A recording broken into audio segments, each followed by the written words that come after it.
because somebody will tell you, as a CEO, I'll meet people at Sheraton. Yeah. And I'll meet people at Serena, which is very okay. And this is very common. I sit on a board somewhere, and when we were in this board meeting, of course, there was issues, as you know, and then they had to go to the board at the end of the day. And then somebody put up an accountability that they had lunch with the clients, everything.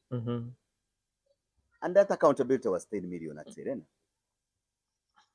We posed the small question and says, 10 million paid for lunch, meeting clients at Serena. I started asking myself, we asked them a small question. Yeah. How many people were there? They Yeah. gave us the number. Lunch, was it every day for the whole month? They said no.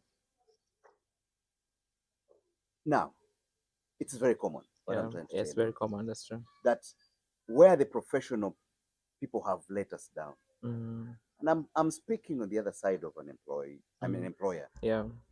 where you, the professionals, have actually let us down in our organizations, in our companies.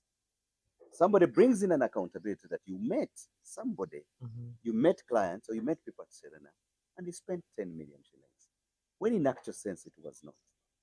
In such a scenario, as an accountant, if I ask you to account for what happened, and somebody cannot account for that, what happens? I think, Brian, you bring up something that is very important, and yes, the professionals are to blame in one or the other, but I also want to give another view around the organizations. Yes.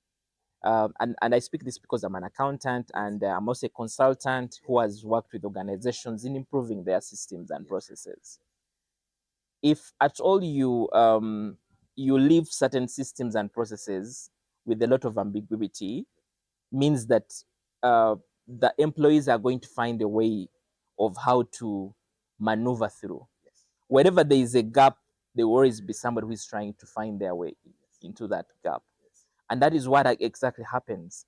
If you've given me a benefit and said you are entitled to an amount of money in terms of lunch for let's say clients, and you've not put a cap to it, you've not put an approval around it, somebody will want to use that opportunity to go and spend whatever they can spend. So what am I saying is, yes, a professional, if I've spent that money, one, I need to present accountability and I need to demonstrate that actually I spent this amount of money and these were the number of people. It was important for us to have this. And I'm not so saying that this is a guarantee for you as an employee because there is a loophole, there is nothing written down that you should do anything. You need to make sure that, ask yourself that, say, if I was the owner of the business,